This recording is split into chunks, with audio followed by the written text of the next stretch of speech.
we're going to do a little bit of exponent practice. So we're going to start with some questions that ask us to evaluate. So evaluate means work it out to get a numerical answer. So I want to evaluate 2 to the power of 9. So 2 to the power of 9 means 2 times 2 times 2 times 2 times 2 times 2 times 2 times 2 times 2. It's a lot of 2's. So you multiply 2 by itself 9 times. Or if you have a scientific calculator, you should have an exponent button. So my y to the x button, I'm going to do 2, and then that exponent button to the power of 9 equals, and I get 512. So 2 to the power of 9 equals 512.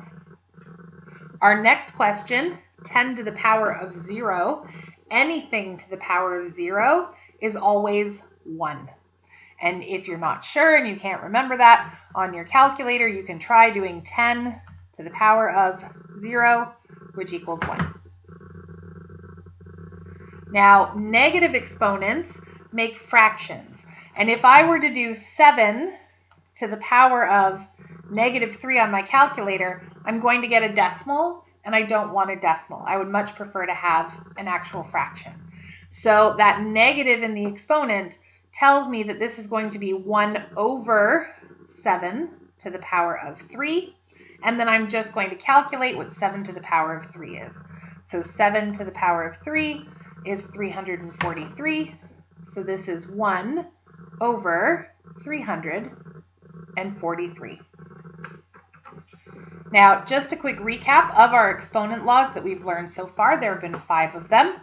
When you multiply two things with the same base, you don't multiply their exponents, you actually add them. So b to the x times b to the y equals b to the x plus y. You add the exponents together when you multiply. When you are dividing two things with the same base, so b to the x divided by b to the y, you subtract their exponents. So we would get b to the x minus y. If you have a power on a power, so the easiest way to spot these questions is when you have a single base with more than one exponent, you can simplify by multiplying those exponents together. So b to the x to the power of y equals b to the x times y. Now, we did just talk a moment ago about the power of 0. Anything to the power of 0 equals 1. And then a negative exponent makes a fraction. So b to the power of -x would be the same as 1 over b to the positive x.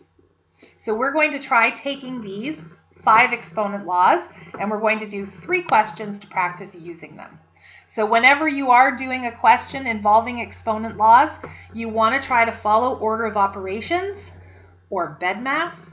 So we want to do brackets first, then exponents, then division, multiplication, and then addition and subtraction, but we won't really see questions that have addition and subtraction in them. So I'm going to start with our first question, which says 4 to the 7 times 4 to the 12, and then that's in a bracket to the power of 3. So if I follow my rules for BEDMAS, I do have a bracket. There is a big bracket here around the 4 to the 7 times 4 to the 12. So I would actually start this question with the multiplication. Even though multiplication comes further down the line, it is inside the bracket. So 4 to the 7 times 4 to the 12, when you multiply two things together that have the same base, we don't multiply their exponents, we add them. So this is going to equal 4 to the 7 plus 12. 7 plus 12 is 19. And then that is still in a bracket to the power of 3. So I do still have a bracket, but this bracket is there to show the separation between the two exponents. So I am going to move along to E for exponents. So obviously everything in all of these questions have exponents, but this is when I have an exponent next to an exponent. So when I have one base and two exponents, I multiply the two exponents together. So the base stays the same, it stays a 4, and then I am going to multiply 19 times 3, and I get 4 to the power of 57. So this simplifies to 4 to the power of 57. Our next question says 3 to the 13 divided by 3 to the 17. When you have two powers with the same base that are being divided, you leave the base the same and you subtract the exponents. So here, I would leave the base the same, so it stays a 3, and then I am going to subtract those exponents. So 13 take away 17 is actually negative 4. So I get 3 to the power of negative 4. Now, I would like to leave this answer with a positive exponent, and right now that exponent is negative. So a negative exponent makes a fraction. So this is going to become 1 over 3 to the power of 4. Now, I could work out 3 to the power of 4, but the question didn't ask me to evaluate. It asked me to simplify and leave it with a positive exponent, which is what I've done.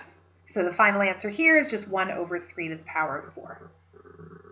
Our last question, we have 6 to the 4 to the power of 5 divided by 6 to the 8 times 6 to the 3. So I do see brackets if I'm following BEDMAS, but that bracket is really just to separate the two exponents. So I'm going to start with exponents, and I'm going to deal with these two powers that are side by side. So when you have one base with two exponents, you can multiply those two exponents together. So 4 times 5 is 20, so that is 6 to the power of 20. Now, because this is a fraction and it has a separate numerator and denominator, I can work on the denominator at the same time, even though it's multiplication, which comes after exponents. So if I am multiplying 6 to the 8 and 6 to the 3, we add our powers together. So 8 plus 3 gives me 11. So I get 6 to the power of 11. And then I'm going to finish off the question by doing the division. I have 6 to the power of 20 divided by 6 to the power of 11. When we're dividing with the same base, we leave the base the same and we subtract the exponents. So 20 take away 11 is 9. So that is 6 to the power of 9. I know that I'm done when I have one base, one exponent. If you still have more than one base left or more than one exponent left, you are not finished your question. I hope that helped.